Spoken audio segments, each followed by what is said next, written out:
Brian, stop the tape. Okay, Mike. Oh, wait. Rewind that scene, please. Rewind that scene.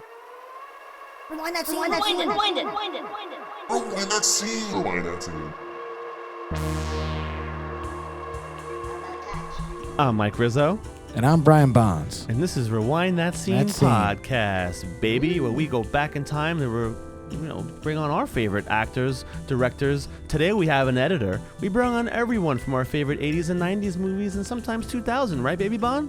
It's true. This is a very special sort of episode because we've never had an editor on the show, Rizzo. Yes, as a fellow editor. I'm a fellow editor, and I love other editors, and I want to meet other editors and pick their brains. Not my brain, other brains. And I have to say, this is a very unique perspective. If you don't know what film is or have ever gotten involved, this is sort of like they shoot the movie, they get the actors, all that stuff. At the end of the day, it goes to the editor who's going to bring it and make sense of what is in the director's mind. And it's called dailies. Every day they shoot is called dailies. So back then, they had to get the film transferred to a print or some sort of digital source so that she can start editing, which is insane. Now everything is just straight digital. They shoot the files and they transcode them. And I love that she's editing an Avid media composer. That's what I use. Yes. And that being said, we are going deep into a production that is very rare, a very now cult following horror movie. Obviously, back in the day, Psycho by Alfred Hitchcock freaked everyone out. So everybody who made that movie's dead, right? Yes. We know that a lot of that production era and crew, it's an amazing movie. It scared us. I don't know if they used chocolate syrup for the blood. Probably. The shower scene, Anthony Perkins, Janet Leigh. This cast is amazing. But the remake by Gus Van Sant was so cool because it was colorized. Yeah. It really built some tension. You got Vince Vaughn in there just kind of breaking into some weirdo character. You got Anne Heche, rest in peace, or wherever you're at. We hope you're doing well. And we also have, a lot of other actors, that are so like William H. Macy. Oh, I love him in this. Yeah. And this is post like Good Will Hunting. It is an art piece, but it's a beautiful remake. It ages well. And there's a lot of great tension. So Amy Duddleston is on the show today. Hell yeah. And she's done great work from so many different films. The First Omen just came out, to The Killing, Dexter, Psycho. The list goes on. Mare of Easttown. She's edited really, so much incredible stuff. So yes. This is an honor. And she's our first editor on the show. This is huge. And Psycho also, we watched the original Psycho together at Brian's house, like we watch every movie, back in the 90s when we were kids. So this is a very important, awesome one for us. Let's do it, Rizzo. Let's go. Come on, Amy. We're big fans of you. You've done so many projects, like literally, obviously we're talking about Psycho, your edit here and in this Gus Van Sant remake, but going through the credits from Dexter to The Killing to your most recent First Omen and other projects that you've... stuff. Like there's something going on here in a good way where I feel you are this editor that people tap into and feel safe with you for some really cool dark stuff in certain projects. Like you obviously have worked on an array of other things too, but I'm like, I want to pick your brain about this episode and that episode. But I'm like, I got to stick to this thing about Psycho. Obviously, like most of the cast and crew who made the original Psycho, obviously by Alfred Hitchcock, has passed away. They sort of repurposed a lot of the people from the Alfred Hitchcock TV show to sort of make this film initially. Right. And with this Gus Van Sant remake, it was such a big deal to us because, it was a scary film as the original. And then now that it was going to be colorized and it was going to be shot for shot, there was a lot of buildup. And then with this cast was interesting. We grew up with Swingers with Vince Vaughn. I'm like, and then we saw him in Return to Paradise and I was like, oh, this guy could do drama. Yeah. And I was like, what's going on? And then Viggo Mortensen and like there's so many cool William H. Macy. So what was the most challenging, I guess, aspect of creativity going into this Hitchcock editing style? But for a modern audience, like you really, I think, did a great challenging. job. It was so challenging. And it was challenging because we were taking this thing that was like this kind of iconic piece of cinema, and Gus's concept of like, well, if you're going to remake a movie, to like remake it. shot by shot. Yeah. So it became like this conceptual art piece. So you have to get into that mindset of like, okay, well, we're going to try and do this. And so I had the original Psycho in my Avid. It was like I would just pull it up. Yes, and Avid. Yes, no Final Cut, Avid. and we would, like try to make things match. And like the actors, like they would study the scenes, like Anne Heche and Vince Vaughn, they would like watch the scene on the set and then kind of like imitate it when Gus would call action. It was a very interesting process. And of course, like any piece of art, it's never going to be quite the thing that like you think it's going to be. And so we had it all together, and we had like the shower scene. Like the rest of it was kind of interesting and flowed, but like the shower scene was the thing that like it did not work shot for shot in color. It was fascinating, and we were like, what is it? Because it's like Gus even like all of the shots, and we even added like the shots that Hitchcock took out that Gus shot, because we had the storyboards and everything, and it didn't work. And we finally, like, Gus started throwing in like images from like the trailer. That was actually one of our questions. Yes, it was like, we were trying to like make it like, is her life flashing before her eyes? Is like something happening? Because it's like you knew this thing as this thing before, and I think it was kind of messing with your head. It was so crazy. It was a crazy experience. And so when she would look up, we kind of like cut to the clouds, to, Like, you don't want it to feel like a cop-out, but it actually, seeing it works. It's like, oh, this feels trippy and scary, and like, it adds to the horrifying elements. It was weird, for sure. the cow in the road. Like, what was that? Yes, and the sound design stuff is awesome. Yeah, like so much weird stuff. And so it did. We had to kind of make it a Gus Van Sant movie after that moment. It did become like this $20 million like conceptual art piece that art piece is definitely and I mean that in a good way. I love it. It's true. It's like, especially with that big scene, right? Everybody talks about that scene, right? And but so much pressure. So much pressure. That's the most famous scene. And that was the thing. It was just like, well, I mean, you can't fire me because what you hired me to like cut this thing together the original way. Jokes like that. Like, well, what do you want me to do? And oh my God, that's wild. But we really had to just kind of like open up our heads and go, well, what if you did this? Like what if you made it a Gus Van Sant version of the shower scene? And that's what ended up it becoming. And I do feel like the movie, with all its like homage to Hitchcock and like, the reverence we paid to it, it was great. I haven't worked on something where it's meant so much, and just the entire experience of working on it was incredible, because we were doing something weird and special and getting paid for it. Yes. You finally get that place you always wanted. That's true. Like when you get like given like a job, like, oh, you gotta like edit the remake of Psycho with these amazing. Well, that was the thing, and people were just kind of like, well, she's just like sitting there putting it together like the original, and it's like, no, I wasn't. I was like sitting there choosing performances. I was editing. I mean, but that's the thing. So that's actually another question. It was a lot of work.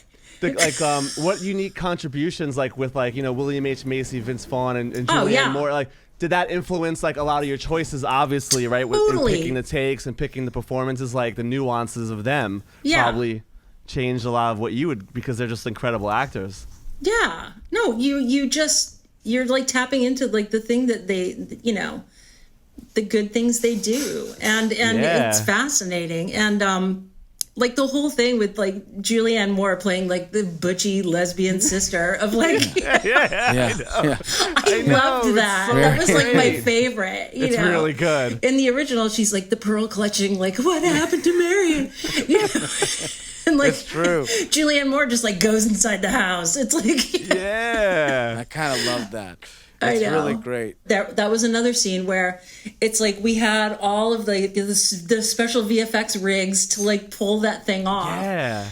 And yet cut to the cow in the road or whatever it was we cut to because it just somebody else is dying, you know. Was there any other like moments that you really like cherished putting this together, or like things that there were scenes that that actually did come together, like the original, like Marion driving, like all of those scenes driving. Yes, the driving scenes are so great.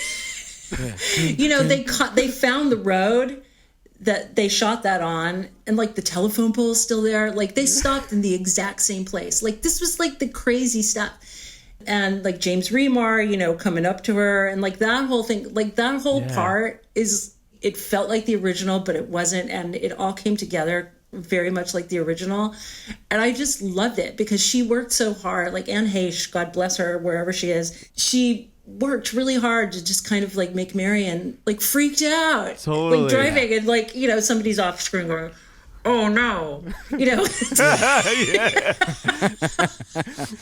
I just remember the sound stuff really stood with me. I was like, this makes me feel really uncomfortable with weird children yelling and oh my god, you know, shit like that. Like so good, like atmospheric building and like ambient world stuff. I was like, this makes me feel really weird, and I love it.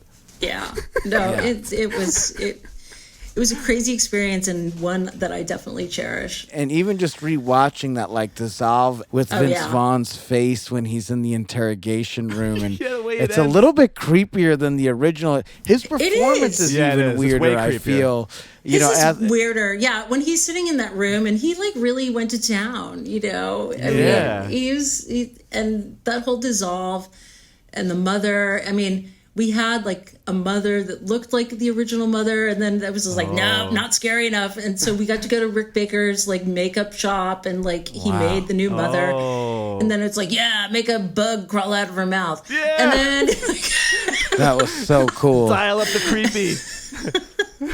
We kind of had to dial up the creepy. I mean, it was like 1999, and people had already seen Scream and all of the movies where the girl dies at the beginning, and so it wasn't like anything new, like it was with Psycho. So it's definitely like there was so much different type of sort of 90s horror then, and then when this remake came out, it wasn't like we're gonna just do like some flashy 90s Scream edit. It was like this tasteful art piece. And with some really good sort of moody acting, and like her character is kind of messed up. She's like running away with this money. You know, she's like she's hooked up with Sam. Yeah, it's like kind of like what's going on here? And then she ends up getting it's like really kind of like everyone's looking for the wrong person almost. But I love it. You're kind of rooting for her though at the same time. And you're like, why did she die? And so you were on set, right? Working on... No, because we were on the Universal lot. And so they shot everything, you know, on the back lot, and they built the new house like next to the old one. So we had to, you know, they finally tore down the new house, or they made it something else. I can't remember. But so we were all there, and it was really fun. It was amazing.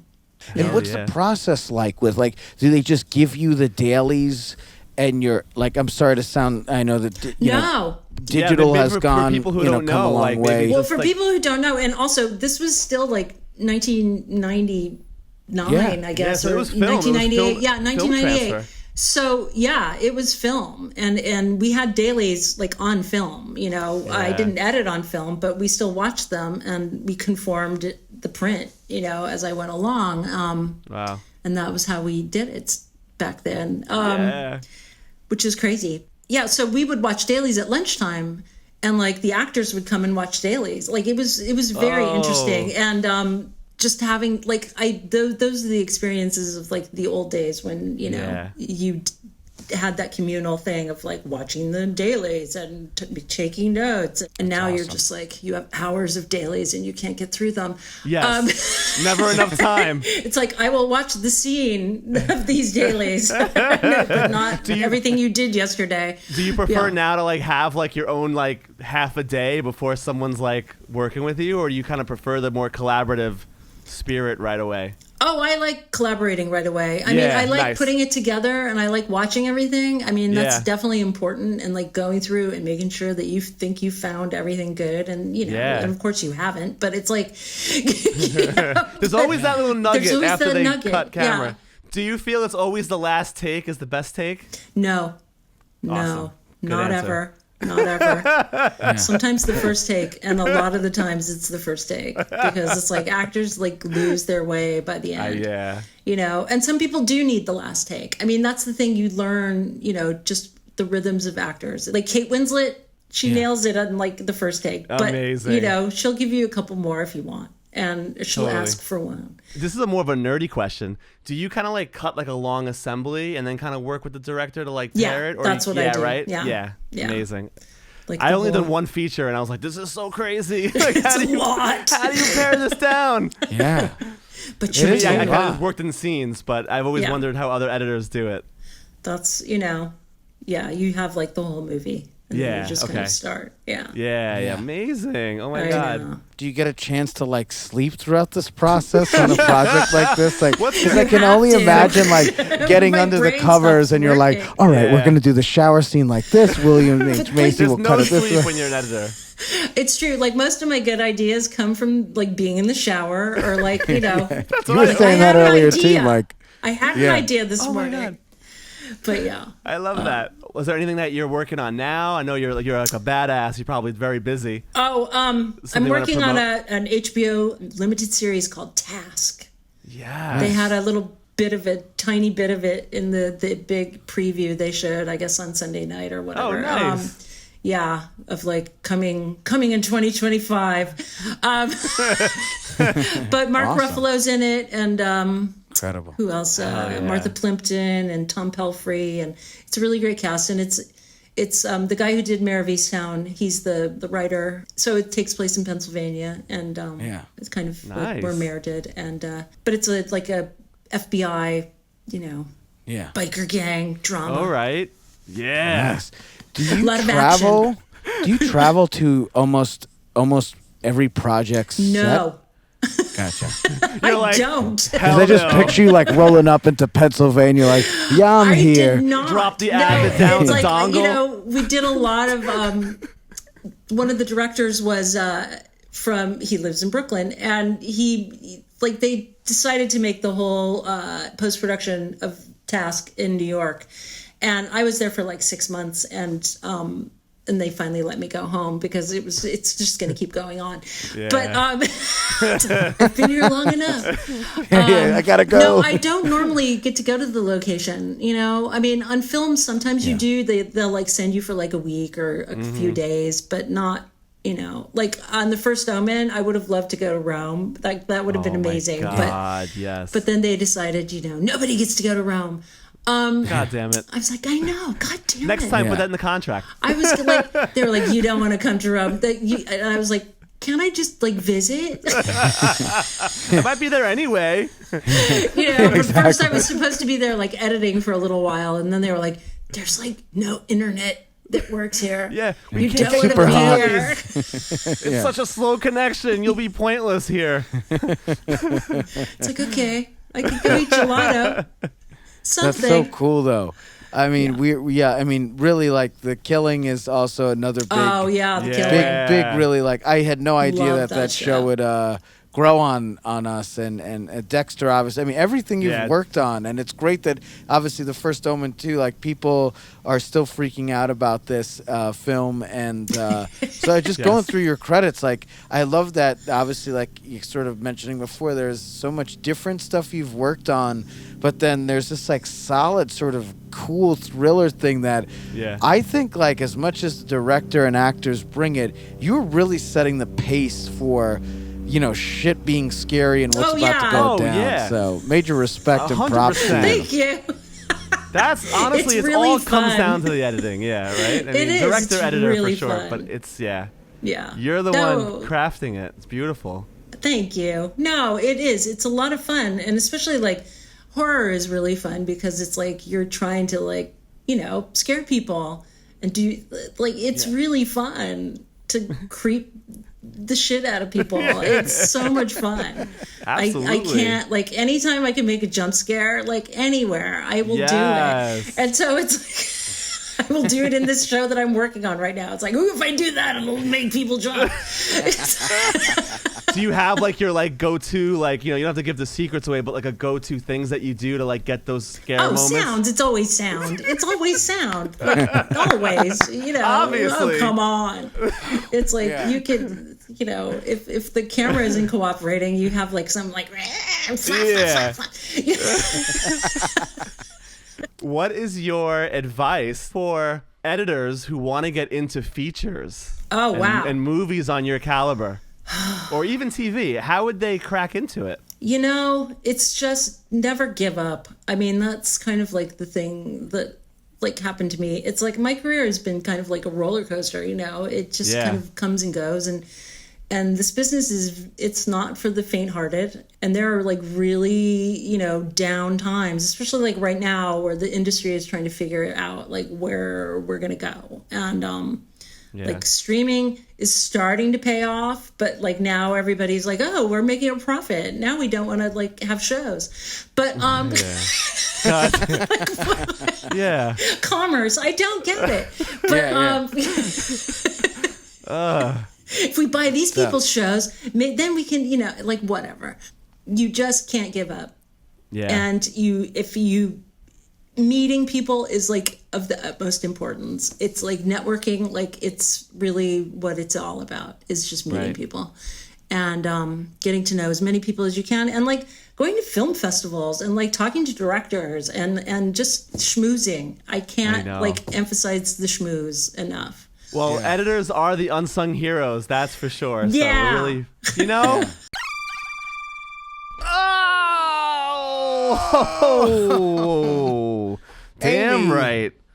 Amy said it straight up. What great advice for future filmmakers and editors. Yes. But holy moly. Like, I mean, think about what Amy just like had said, like eating lunch with the actors and making this film to a transformation. Like, you know, we can repaint anything. We can, not even AI. Like, we could do things ourselves. It's always going to be your own. It's not going to. But Psycho, what a torch to just be. And then also information on the last outro scene. Riggs. I mean.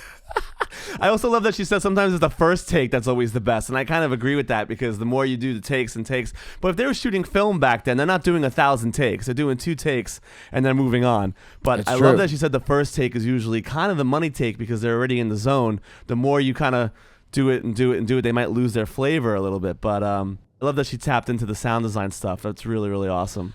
This was a hard task for anyone who made this movie. Like, look at the pressure coming into this. Yeah, there's a big weight on you, and I think you have to go in with it, like avoiding that sort of cloud. And they rewatching it, they really made it their own as much as it is shot for shot. That's crazy that they found like that road with the telephone pole. Yeah.